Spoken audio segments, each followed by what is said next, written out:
U.S. President-elect Donald Trump and President Joe Biden met at the White House following the election. Jove Francisco with a report.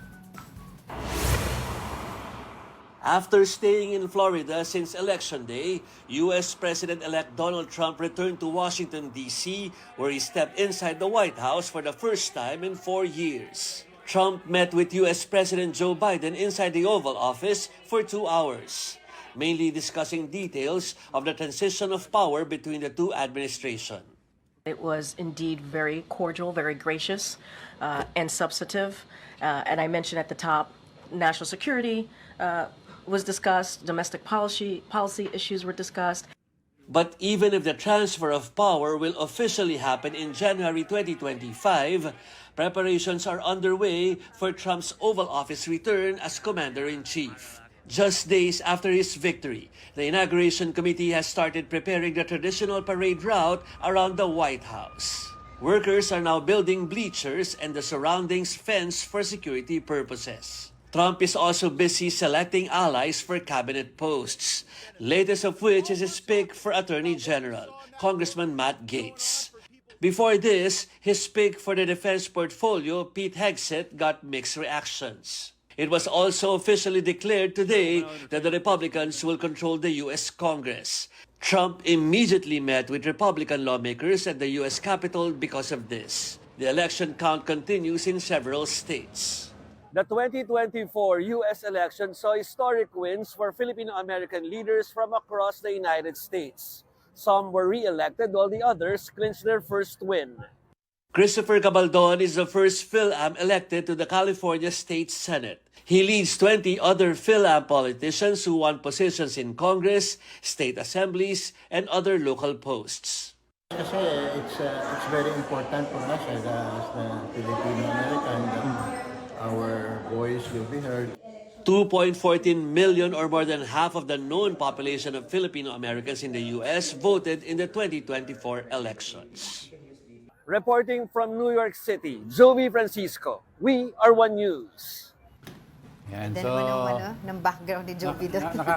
Nakakatuwa yung meeting ng dalawa. It's nice to see the two presidents na hindi nag-aaway. Well, ganyan naman sa States, diba? Pinag-uusapan natin sa US lagi pa. Pagka mainit yung labanan ng eleksyon, pero pag natapos na, may resulta na, back to work na sila eh. Well, that's not the case with Trump when he lost kasi. Diba? Nung time na yon.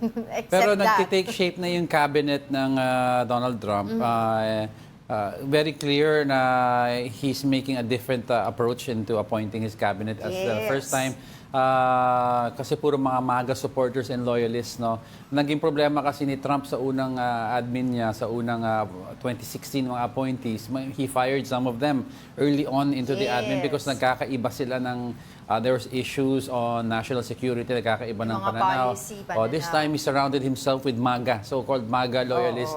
In other words, kailangan iisa lang ang vision nila to make sure para na tuloy-tuloy, no? Walang magkokontrabidahan. Actually, ang pinakasumisikat ngayon sa mga appointee, yung si Homie, what's his name? Yung border czar.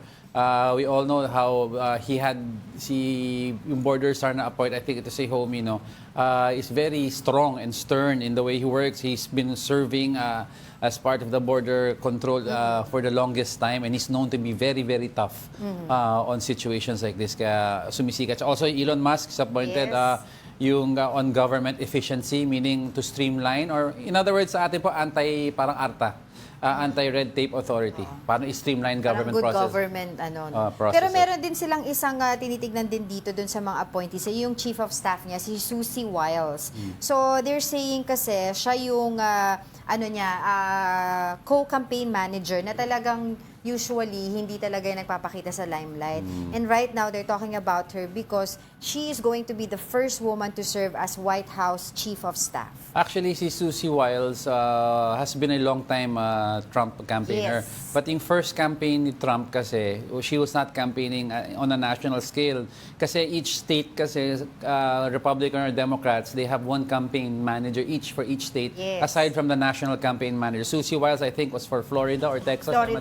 Florida, Texas campaign manager. Tapos, she stood by Trump all throughout, and siya ang actually architect nitong messaging ng Republicans actually, that made them win. Nung pinakilala siya during one of the rallies, sinabi nga daw ni President Donald Trump na ito nga, ayaw lang niya magpakita lagi sa limelight. Pero ito talaga behind all of these Actually, very successes. Yun ang positive. sinabi niya. Very positive on feedback kay Wiles.